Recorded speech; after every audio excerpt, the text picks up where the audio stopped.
Hi, I'm Amy Matthews, and I'm going to be speaking to you today about Oscar Wilde.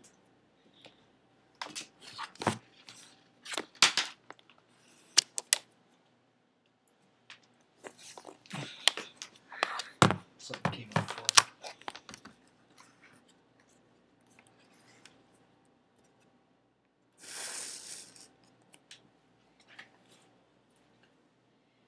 Oscar Wilde stated in his 1891 essay, The Soul of Men Under Socialism, a man who does not think for himself does not think at all.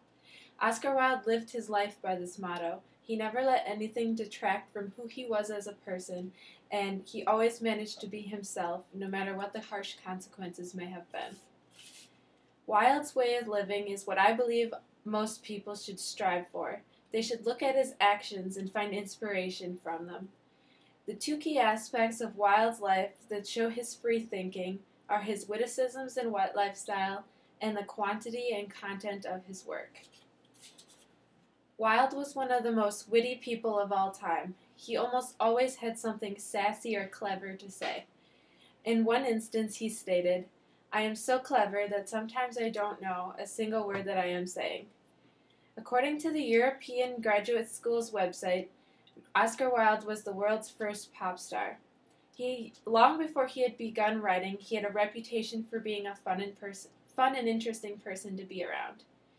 People were naturally drawn towards his speech and his performances. The grad school's website also states that he had a sharp intelligence and a gift for languages that were unseen by any other person before. He excelled in all of his scholarly pursuits and was always pushing his intelligence further. After school, he began practicing his strange aestheticism in manners of his lifestyle as well.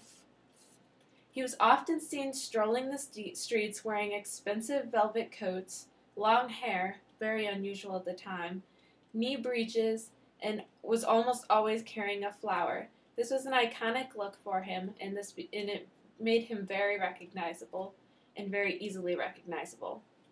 As you can see in these pictures, he often wore big hats, fur coats, and canes, and just had very unusual clothes. His get-up did not receive positive acceptance, however. He was often taunted and teased for the way he behaved and dressed. However, while most men would have felt shame in this treatment, Oscar Wilde relished in the fame that he caused him to receive. Oscar Wilde's romantic lifestyle was considered very unusual for the time as well. He was a homosexual living in a country where sodomy was considered illegal, but these viewpoints didn't matter to him. He strongly believed, as he stated in A Picture of Dorian Gray, a man can be happy with any woman as long as he does not love her.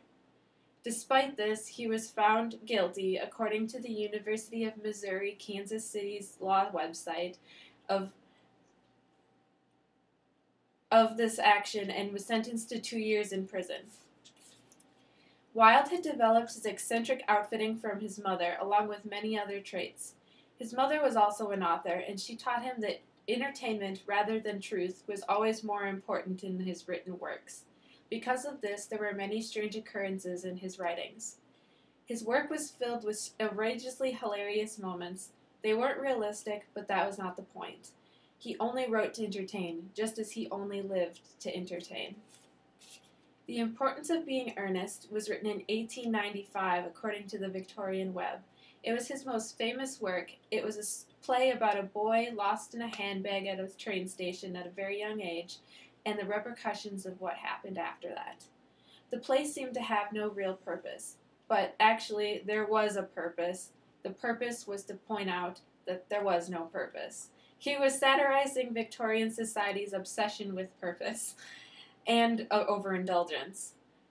All of his works were meant to comment on society.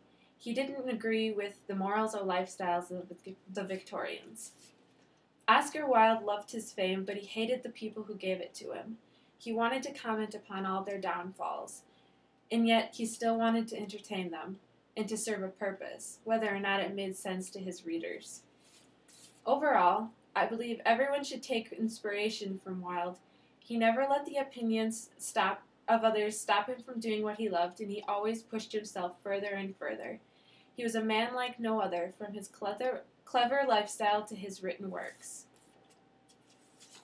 The purpose of my speech is for all of you to look at the lifestyle of Oscar Wilde and find inspiration from it. Go out and follow your dreams, no matter what. Don't let the opinions of others bother you. Be yourself. And always remember the wise words spoken by the genius himself. An idea that is not dangerous is unworthy of being called an idea at all.